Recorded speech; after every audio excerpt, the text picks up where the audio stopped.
বর্তমান স্কোয়াড থেকে বাদ পড়তে পারেন নাঈম শেখ এবং মেহেদী হাসান মিরাজ। তাদের জায়গায় ঢুকতে পারেন দুজন তারকা ক্রিকেটার। সাথে 15 জনের স্কোয়াডে থাকতে পারে বড় চমক। এশিয়া কাপের আগে পেস ইউনিট নিয়ে মধুর সমস্যায় টিম টাইগার্স। প্রশ্ন আছে মোহাম্মদ সাইফুদ্দিনকে নিয়ে। আগামী সেপ্টেম্বরে মাঠে গড়ানোর কথা 2025 টি-20 এশিয়া কাপ। 8 দলের টুর্নামেন্টটি হবে সংযুক্ত আরব আমিরাতের মাটিতে। আসর সামনে রেখে প্রায় সবগুলো দল নিজেদের স্কোয়াড গোছাতে ব্যস্ত হয়ে পড়েছে। যেদিক থেকে পিছিয়ে নেই বাংলাদেশও। শ্রীলঙ্কা এবং পাকিস্তানের বিপক্ষে পরপর দুটি সিরিজ জিতে দারুণ আত্মবিশ্বাসী এখন টিম টাইগার্স। তবে বর্তমান স্কোয়াড থেকে আসতে পারে বেশ কিছু পরিবর্তন। দুর্দান্ত পারফর্ম করে টি-20 দলে ওপেনিং পজিশনে থিতু হয়ে গেছেন পারভেজ হোসেন ইবন এবং তানজিদ তামিম। দুজনকে ঘিরে বড় স্বপ্ন দেখছে লাল সবুজের ক্রিকেট প্রেমীরা। তবে তাদের ব্যাকআপ হিসেবে কে যাবেন এশিয়া কাপে তা নিয়ে আছে বড় একটা প্রশ্ন। দীর্ঘ 38 মাস পর জাতীয় দলে ফিরেছিলেন নাঈম শেখ।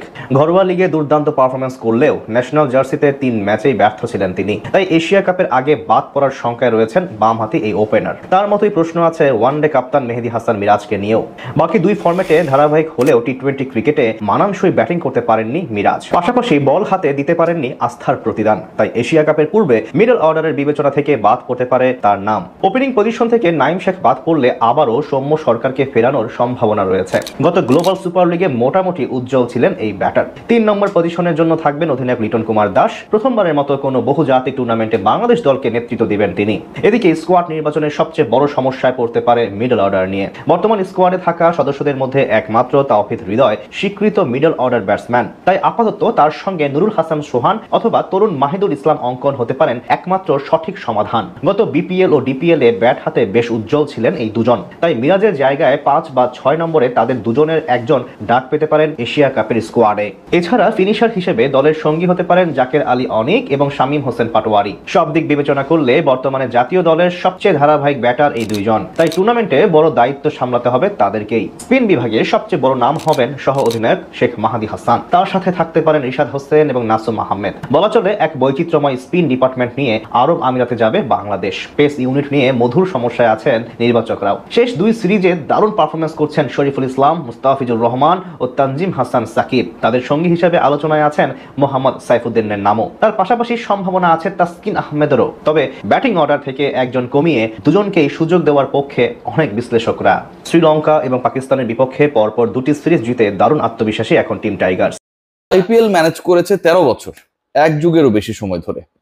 এবং আইপিএল এর জনপ্রিয়তা, মূল কাঠামো, তাদের ক্রিকেটারদের স্যালারি স্ট্রাকচার, ফ্র্যাঞ্চাইজ ম্যানেজমেন্ট, বিতর্ককে হ্রাস করা প্রত্যেকটা জায়গায় একটা বিগ রোল প্লে করেছিল ইন্টারন্যাশনাল ম্যানেজমেন্ট গ্রুপ, আইএমজি। আপনারা যারা খোঁজখবর রাখেন নিশ্চয়ই এই নামটার সাথে অপরিচিত না। সেই IMG group hopefully they are going to be the part of BPL from the 12th edition.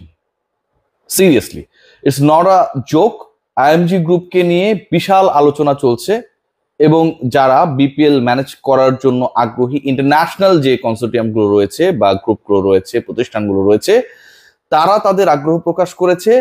অগাস্টের 5 তারিখের মধ্যে, আর মাত্র 1 সপ্তাহের মধ্যেই আমরা জেনে যাব যে দ্বাদশ আসল বিপিএল কে ম্যানেজ করবে কোন গ্রুপ। এর আগে আমরা দেখেছিলাম যে পুরো দায়িত্ব বাংলাদেশ ক্রিকেট বোর্ড পালন করেছে। বাংলাদেশ ক্রিকেট বোর্ডের শীর্ষ কর্তা যিনি, তার সাথে যার বা যাদের সখ্যতা ছিল, তারা ব্যাকডোরে অনেক কাজ করেছে, অনেক আকাম কুকাম করেছে, বিপিএল কে বিতর্কিত করেছে। এই সুযোগটা আর থাকছে না। আইপিএল ম্যানেজ করা ফার্ম বিপিএল ম্যানেজ করবে। বিপিএল এর ইভেন্ট ম্যানেজমেন্ট থেকে শুরু করে, স্যালারি স্ট্রাকচার থেকে শুরু করে, ফ্র্যাঞ্চাইজ ফি থেকে শুরু করে এভরিথিং, সবকিছুর ব্যাপারে তারা তাদের প্রপোজাল প্রস্তাবনা দেবে। এবং বাংলাদেশ ক্রিকেট বোর্ড এভাবেই দ্বাদশ আসরটা করতে চায়। 5টা আন্তর্জাতিক প্রতিষ্ঠান বিপিএল ম্যানেজমেন্টের জন্য তাদের আগ্রহ প্রকাশ করেছে। তার একটা আইএমজি। 2008 থেকে 2021 সাল, এই যে 13 বছর বা 13টা সিজন অফ আইপিএল, অথবা আইপিএল এর একদম শুরুটা থেকে আইপিএল কে পূর্ণতা দেওয়ার যে সময়টা, সেই সময়ে কাজ করেছে আইএমজি গ্রুপ। আইপিএল কে জনপ্রিয় করা, আইপিএল এর স্ট্রাকচার ঠিক করা, আইপিএল এর শিডিউলটাকে একটা পার্টিকুলার টাইমলাইনের মধ্যে নিয়ে আসা, আইপিএল এ ক্রিকেটারদেরকে এভেলেবল করার জন্য অন্য দেশের ক্রিকেট বোর্ডের সাথে বিসিসিআই রোল কি হবে, কিভাবে এভেলেবিলিটি এনশিওর করা হবে, সেই জায়গায় কাজ করা, যেন কোনো ধরনের পেমেন্টস ডিসপিউটস না থাকে সেটা এনশিওর করা, ভেনুস বাড়ানো, সবকিছু টিমস বাড়ানো, that was done by IMG Group and that particular group is going to be the part of BPL.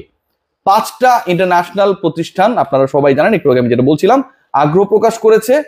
But Bangladesh cricket board they are very much keen about IMG। Why? এর সবচেয়ে বড় কারণ যেটা, সেটা হচ্ছে যে দেখেন, যদি আপনি ফ্র্যাঞ্চাইজ ক্রিকেটের মডেল হিসেবে কোনো একটা টুর্নামেন্টকে সামনে আনেন, সেটা ডেফিনেটলি আইপিএল। কারণ আইপিএল এর পুরো শৈশব থেকে যৌবন পর্যন্ত যেই প্রতিষ্ঠান কাজ করেছে, যেই প্রতিষ্ঠান আইপিএল কে আইপিএল বানিয়েছে, বিগ ব্র্যান্ডস বানিয়েছে, নিশ্চয়ই বাংলাদেশ ক্রিকেট বোর্ড সেই প্রতিষ্ঠান যদি আগ্রহ দেখায় তাকে ইগনোর করবেন না।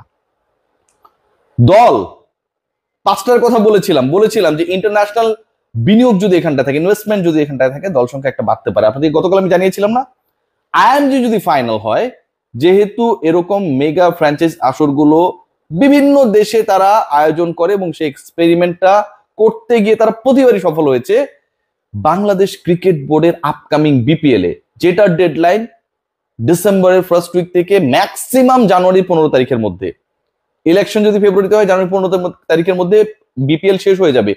খুবই কনক্রিট এবং শেষ করতে হবে, পরে বিপিএল হচ্ছে না, এই ডেডলাইনেই হবে। কেন হবে জানেন? কারণ যদি টি20 বিশ্বকাপের পর আপনি বিপিএল করেন, বিপিএল এর দামটা কি, মানে কি কারণে আপনি বিপিএল করবেন? বিশ্বকাপ খেলার পর ক্রিকেটার বিপিএল খেলবে, নাকি বিপিএল খেলে টপ প্রিপারেশন নিয়ে তার টি20 ওয়ার্ল্ড কাপে যাবে? সো আলটিমেটলি বিপিএল হচ্ছে এই শিডিউলেই, এবং যেই শিডিউলে এখন পর্যন্ত যে খবর, বরিশাল এবং রংপুর ছাড়া আরো যে দলগুলো এখানটায় অংশগ্রহণ করবে, লোকাল অন্তত আরো 3টা টিম, এবং ইন্টারন্যাশনাল বিনিয়োগে 100% ইন্টারন্যাশনাল ইনভেস্টমেন্টে একটা দল অংশগ্রহণ করানোর পরিকল্পনা বাংলাদেশ ক্রিকেট বোর্ডের। সো টোটাল টিম হবে 6টা। একটা টিমের কথা বললাম যে এটা 100% ইন্টারন্যাশনাল ইনভেস্টমেন্ট এটাতে থাকতে পারে, এবং সেই দেখভালের কাজটাও করবে আইএমজি ইন্টারন্যাশনাল ম্যানেজমেন্ট গ্রুপ, যারা আবারও মনে করে দিচ্ছি আইপিএল ম্যানেজ করেছে 2008 থেকে 2021 সাল পর্যন্ত। সো এর বাইরে বাকি যে 2-3টা টিম থাকবে, রংপুর বরিশাল বাদ দিয়ে, সেখানটাও আন্তর্জাতিক বিনিয়োগের সম্ভাবনা রয়েছে। Bangladesh cricket board they are keen to have the international investment. আরো একটা খবর রয়েছে, এই খবরটা আমি মোটামুটি বিভিন্ন জায়গা থেকে শুনেছি। আপনারা সবাই জানেন যে আবুধাবি টি10 লিগ হয়, রাইট? এবং ওখানকার অনেক দল জিম আফ্রো টি10 লিগ বা টি20 লিগ, বিভিন্ন ফ্র্যাঞ্চাইজ টুর্নামেন্টস যেগুলো হয় সেগুলোতে অ্যাটেন্ড করে। সেই জায়গা থেকেও কিছু কিছু franchise they are very much keen to be the part of Bangladesh Premier League BPL. So upcoming BPL আমার কাছে মনে হচ্ছে যে it's going to be really huge event, যেখানটায় আইএমজির মতো প্রতিষ্ঠান যখন যুক্ত হয়ে যাবে, হোপফুলি তারাই হচ্ছে, অগাস্টে 5 তারিখে কনফার্মেশন পাওয়া যাবে, তখন সবচেয়ে বেনিফিটের জায়গা যেটা হবে যে আপনি বিপিএল মানসম্পন্ন ক্রিকেটার পান না, আজে বাজে ক্রিকেটার, 15 বছর আগে রিটায়ারমেন্টে চলে গেছে ক্রিকেটার, তার ছেলে ক্রিকেটার হয়ে গেছে, কিন্তু তার বাবাকে আমরা এখানটায় নিয়ে আসছি। রাজশাহীতে আমরা দেখেছি না, অদ্ভুত অদ্ভুত নামের অনেক ক্রিকেটারকে দেখেছি না? সো ওই ক্রাইসিসটা অনেকটাই দূরীভূত হয়ে যাবে যখন এখানটা আইএমজির মতো কোন একটা প্রতিষ্ঠান যুক্ত হবে যারা ম্যানেজমেন্টের সাথে জড়িত। কারণ তারা প্রফিট করবে, তার বিসিবি কে প্রফিট দেবে, তার টিম ম্যানেজমেন্টের ক্ষেত্রেও একটা পার্টিকুলার রুলস এন্ড রেগুলেশনস এখানটায় অ্যাপ্লাই করবে। সো ক্রিকেটার প্রাপ্তির ক্ষেত্রে বাংলাদেশ প্রিমিয়ার লিগের সবচেয়ে বড় বদনাম যেটা, যে বাতিল মালগুলোকে এখানটায় ধরে ধরে নিয়ে আসা হয়, কোথাও চলে না। বিপিএল এ তারা হচ্ছে মেগাস্টার হয়ে যায়, বিভিন্ন সময় বিভিন্ন ক্রিকেটারের ক্ষেত্রে আমরা দেখেছি, বিভিন্ন জায়গায় পট্টি মেরে তারা খেলতে নেমে যায়, বিশাল বিশাল পারফর্মার হয়।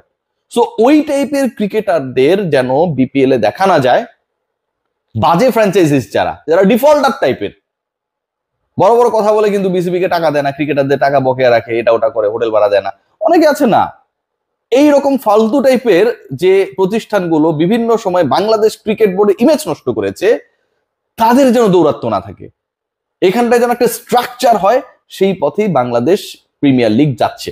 এবং এখানটা আমার কাছে মনে হয় যে একটা বিশাল থ্যাঙ্কস পাওয়ার যোগ্য BPL governing council president Aminul Islam Bulbul. তিনি বিপিএল গভর্নিং কাউন্সিল ফর্ম করেছেন দায়িত্ব নেবার পর। মাহবুব ভাই সেখানটার আপনারা সবাই জানেন চেয়ারম্যানের দায়িত্বে, ফাহিম ভাই আছেন, আরেক ছোট ফাহিম ভাই রয়েছেন। সো অল ওভার যে ব্যাপারটা হইতে যাচ্ছে সেটা হচ্ছে আপকামিং বিপিএল আমার কাছে মনে হয় খুবই বেশি এক্সাইটিং হবে। নতুন নতুন বিদেশি এক্সাইটিং ক্রিকেটাররা এখানটায় থাকবে, we are hopeful for that.